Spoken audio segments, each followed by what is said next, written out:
Ayan, so gusto ko po may kausap po ako sa oras na ito. Kung may isang tanong, dapat mo ay may isang sagot. At gusto ko po, pag mabilis na tanong ko, mabilis din po yung sagot nyo. Kung malakas ang tanong ko, gusto ko malakas yung tanong ko. Ang sagot nyo para magpapilihan ko tayo. Okay na po ba yan sa atin lahat? Yes. Ayan, so okay po. Ngayon po ang trabaho po ay balikan lang po natin yung ating panahon. Gusto ko makita natin yung magiging vision natin, yung future. Kasi gusto ko makita nyo rin at ito ninyo na kita nyo sa inyong mga anak. Kasi ito yung na-realize ko na hindi po na ituro sa atin ng ating mga magulang. Alam ko po lahat tayo ay may mga magulang at lahat din po tayo ay mga magulang na. Tama po ba? So napapansin ko po kasi na sabi ng ating mga parents before na anak, mag-aral ka ng mabuti, gandahan mo yung pag-aaral mo dahil pag kayo nakatapos, kung may maganda kang tinapos, may maganda kang trabaho. And then, ang tanong ko ngayon ay, ang lahat ba na nakatapos ng pag-aaral ay may magandang trabaho? Di po ba hindi? Wala. So, lagi lang po natin tandaan, mayroon lang po tayo 40 years plan sa ating buhay. Ano po? So, ano po yung 40 years plan? Ito po yung nakita ko talaga. At ito din po yung pinapakita ko sa ating mga anak. At ito din po yung pinapakita ko sa mga members ko na nandito sa industriya dito. Paano po ba yun? Tandaan po natin. Balikan ko po. Dito po ako mag-start sa pagsusulat. Okay. Tayo po ay from 1 to 6 years elementary po. Tama po ba? Nag-aaral po tayo ng elementary. From 6 years po tayo to makagraduate po tayo ng tawag nito high school. Di ba 6 years din? Tama po ba? So ito ay high school po ito. So ilang taon po lahat yun is 12 years. Another 4 years ka college. Tama po ba? So pagdating po na so balikan ko po. Ulitin ko po ito. 1 to grade 6, 6 years na po yun. Tama. And then 4 years ka college po natin. So ilang taon po natin nag-aaral? Ay, mayroon po tayo 16 years. Tama po ba? 16 years po tayong na-learn. Ano po? May dagdag pa yung sa senior high. Okay, so, Plus 2. Kung plus 2 pa natin, ano po, ito yung senior high po natin. So, senior high, so, ibig sabihin na total 18 years po tayong na-learn. Yan, tandaan po natin ha. 18 years po tayong nag-learn. Ngayon, magtatrabaho po tayo. Ano? Di ba magtatrabaho po tayo? Pag nagtatrabaho po tayo, ilang oras po tayong magtatrabaho? Sa isang araw, lagi po natin tandaan, meron po tayo 24 hours. Tama po ba? So, 24 hours. Ilang oras po tayo magtatrabaho? Gusto ko po, pag may tanong, may sagot para mabilis po tayo. Tulungan niyo po ako pang sagot. Ano po? Mayroon po tayong 24 hours sa isang araw. Ilang oras po mostly nagtatrabaho sa empleyado? 8 hours. Akala lang po natin 8 hours, pero take note po, pag tayo po ay pumasok ng 6 to 2, anong oras po tayo gigising? Alas 4. Mostly kasi mag-ready pa tayo, magpalit po tayo. Paglabas po natin ng alas 2, anong oras po tayo makarating sa bahay? 4. Alas 4. Ibig sabihin, 4 to 4, ilang oras po? 12. Yan, 12 hours po tayong nagtatrabaho. So, ibig sabihin, ilang oras na lang po tayo, ilang oras na lang ang natitira sa atin? 12. Ayun, 12 hours po. Ilang oras po ang spend natin sa ating mga anak at kasambahay? Di po ba? So, imagine niyo po yun, nagtatrabaho po tayo ng 12 hours sa magkano pong sahod? 580. Sabi na natin na 600. Tama po ba? Yan ang gusto ko po. Gusto ko po pag may tanong, sagot po kagad kayo. Tulungan niyo po po sa pagsagot para mabilis po tayo makatapos. Ano po? Sabihin na lang natin 600 per day. Ano po? So, i-time po natin yan. Ilang araw po tayo magtatrabaho sa loob ng isang tawag nito, sa loob ng isang buwan? 24 days. 24 days. So, i-time natin sa 24 days. Ilan po yon? So, 00, 24, 00, 12. So, 00, 4, 4, 1. Tama po ba? Take note mga kaibigan, sa loob ng 18 years tayong nag-aral, nag-learn. Take note po. 18 years po tayong nag-learn, nag-work po tayo. Ito po ay work po natin. Ano po? Nag-work po tayo ng 12 hours. Sa magkano pong sahod? Sa loob ng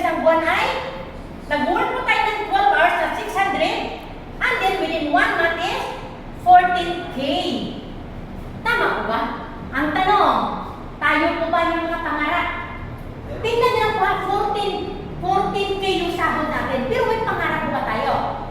Bakit po tayo nag-aral? Para may magkaroon tayo ng magandang trabaho. Para magkaroon ng magandang sweldo. Tama po? Para sa magandang buhay. Ngayon, tingnan po natin. Okay. Nag-graduate po tayo ng college. Ilang taon po tayo? Halimbawa na lang, nag-start po tayo nag-work sa edad na 22. Pwede na po ba yun? 22 years old po tayong nagtatrabaho.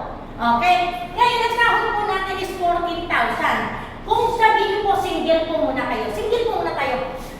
Kaya po ba natin sa 14,000, halimbawa, nag-renta po tayo ng bahay, magkano po renta sa bahay? Sabihin na lang natin, ay magkano po renta sa bahay? 7,000? Babaan po natin muna. Single po. Ayun, 3,500 na lang. Ano po? 3,500 base fee. So yan. Magkano tubig kuryente? Kasama na po ba? Isama na po natin. Parang awan nyo na. Isama na po. Ay, maglibot. Sige, kailangan natin po talaga. Ano po? Tubig kuryente po yan. So magkano? 5,000 po yan. Ano po? Pagkain po natin, single, magkano? Isang araw? Kaya ba 100? 100 ay tipirin po natin yun. Ano po? Wala na po kailangan itlog sa umaga, itlog sa tanghali, itlog sa gabi. Tama po ba? Huwag na rin po tayo mag-merienda. So magkano po yan sa loob sa buwan? At ilang araw po tayo kakain sa isang buwan? 30. O baka kasi meron sa sagot dyan, sa loob ng isang buwan ay 20 days lang tayo kakain. So ibig sabihin 30 days talaga, tama po ba? So meron po tayo, magkano po is 3,000 ang budget sa pagkain, tama po ba? Magkano pong total is 8,000, tama po? Apply mayroon pa ba kayo dito? Medyo tandaan niyo po ito, gusto ko lang po ma-realize natin o ma-analyze natin lang ito. Dahil mabait po tayong mga anak, nagbibigay po ba tayo sa parents? Yes. Magkano naman ang ibigay natin? Po? Magkano ba? 5,000. Wow, very good ka. Ito naman si Ma, medyo matipid. Kasi nga, imagine mo, pinaaral tayo na forecast, ilang taon tayo nag-ilang tayo? 18 years tayo nag-aral. Tapos 1.5 ang kapatid natin. Ayun, very good si Sir. Kasi nga, 5,000 diba? So, i-plus natin dito ang 5,000. Magkano po lahat? Magkano po? 13. Nagbibili po ba tayo ng mga personal gamit natin? Yes. Parang awan niya na, wag na. Kasi may pangarap po ba tayo? Yes. Kung may pangarap po kasi tayo, medyo hirapan tayo. Kung bibili pa tayo, mag-taste na po tayo. Yung magtutupras po tayo, gamitin na po natin yun sa loob ng 40 years. Kasi 40 years po natin mag-ipon para sa ating mga pangarap. Ano po? Magkano na lang po nakitira? May was 13K. So, magkano tira? 1,400. Kaya tipid po tayo doon. 1,400. Okay. Gawin na natin 2,000. Okay lang po ba? Okay, dagdagan. Medyo nag-OT kayo. So, may 2K po tayo. Nagpila. Okay, ito na tayo magpunta natin yun. Kailangan natin yung vision, yung kailangan imagine natin yung ating pangarap. Okay? So, ito muna tayo natin pangarap. Pangarap natin, house and lot. Pangarap, wala. Yes. Magkano talaga? Wow, napakaganda. Sabi nga, mangarap na rin naman tayo. Ganda na natin actually. Okay. So, 5 million. Car, sino na mangarap? Okay, magkano sila kagyan ng car? 3M, very good sir. Anong car po yun? Okay. Travel. Kailangan natin travel ang pamilya natin kung saan. Ano nangarap hindi? Yes. Magkano po pangarap? 1M. Pangarap. Very good yun. Travel. Okay, so 1M. Savings. Pinakamahalaga po ito. Sabi nga, kung ikaw ay may ganitong halaga, house and lot, car, travel, dapat po, doble o triple ang magiging savings natin. Bakit? Kasi po, one day kung magkaroon ng trahedya, biglang na sinasasakyan natin o biglang na karga sa sasakyan natin. Kung wala tayong malaking savings, hindi tayo makabili ng panibago sasakyan. Kung magkaroon ng trahedya, automatic, nagkaroon, wag naman, sana. Nagkaroon ng trahedya yung bahay natin na 1 out. Kung wala tayong malaking pera sa savings, anong mangyari? Tayo nagtana ba? Hindi na. So, ang tanong ulit ngayon, magkano ang ating savings dapat? 10 million. Po? 10 million. 10 million. Very good. Pwede na po yun. So, 10M. Magkano po ang total? Tulungan niyo po ako. Mabilisan po tayo. Magkano po? 19M. Yun, dito na po tayo ngayon. Balikan natin po ito. Sana nasusundan niyo po ako. Medyo magulo po, pero sana nasusundan niyo dito po. So, 2,000. I-times po natin ito sa 12 months. Magkano po? 24. Okay. Nag-start po tayo ng 22 years old. After 1 year, mayroon po tayong 24K. Ang edad po natin ay ilan na? 23. Okay. I-times po natin ito. Mabilisan po tayo times 10 years. Ayan. Okay? Magkano lahat? 240K. Plus 10. Ilang taon po tayo? 33. Kaya pa ba magtrabaho? Kaya pa ba mapapunta sa ating pangarap? Kaya pa, ang bata. I-times 2 natin po ito. Ibig sabihin, plus 20 years. Okay? Magkano po? Times 2. Plus natin 440. Tama ba? Another 10 years? 480K. Ang tanong, ilang taon po tayo? 10 years lang pala to, 10 years, okay. Ilang taon po tayo? 43. Kaya pa? Malapit na ba? Layo pa. I-plus natin ang 480K. Another 20 years. Ayan, okay. So magkano na po lahat? 0, 16, carry 1, 960K. 960K. 43 years old plus 20 years. Ilang taon tayo? 63. Kaya mo ba sa mga ito para pangarap? Si Marco na lang. Pinanggal ko. Pwede, paano ba naman kayo? Mayroon tayong produkto sa AJG na napakaganda na kahit tayo 100 years na, bumabalik tayo sa 40 years. Kaya kailangan natin ito i-grab. Kaya mo ba? Kaya pa! Sabi niyo, kaya pa. So, i-plus natin ulit another 20 years. 960 yun. Plus natin, okay? So, magkano? 12, carry 1, 10, 19. 1 million! Ayun, narating na natin ang 1 million.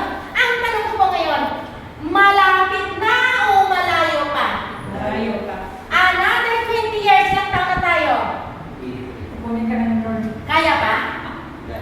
Mga kaibigan, ito yung number 1 na nakikita ko. Bakit ako hindi tumitigil dito? Kahit ako ng anak ko, pinapaaral ko, ang lagi kong mindset sa mga anak ko, ako nung-motivate ko sa anak, anak, mag-aral ka ng mabuti para pag ikay makatapos ng pag-aaral mo, gamitin mo yung katalinuhan mo para mag-build ng sarili mong negosyo. Okay lang maging empleyado tayo.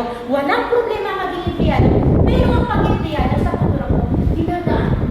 Huwag po natin tambayan. Huwag natin hayaan na ang ating pinag-aralan mo, nagsulong tayo ng pilay na nag-aral tayo ng mabuti, inubos natin ang buong lakas natin at ang lakas ng ating mga magulang sa pag-aaral sa magkano sahod. 600. Parang awa na po. Ako po naging vendor, pero ito po, kinikita ko lang po to. Dalawang products lang po ng AG, ay isang box lang po, dalawang box lang po ng food supplement ng AGD po, ay kinikita ko na po ito. Sa isang araw ko, makabenta ko pa po ng 5 box, hindi ko pwede ubusin na 8 oras. Pag makabenta ko po ng 8 box, ano po, 5 box po. Sa isang box, kikita ka po, pinakamababa ay 300 na lang. Times po sa 5 box po, magkano po yun? 1,500. Kasama ko pa po yung pamilya ko. Tama mali. So ano po yung punto dito? Negosyo po. Huwag po natin hayaan na ubusin yung ating oras. Okay lang po yun, magtrabaho po tayo. Pero po, kailangan, magtrabaho po tayo, dapat may iisip po tayo na mag-build ng sarili nating negosyo. Sabi nga po, huwag natin hayaan ang amo natin ang payayaman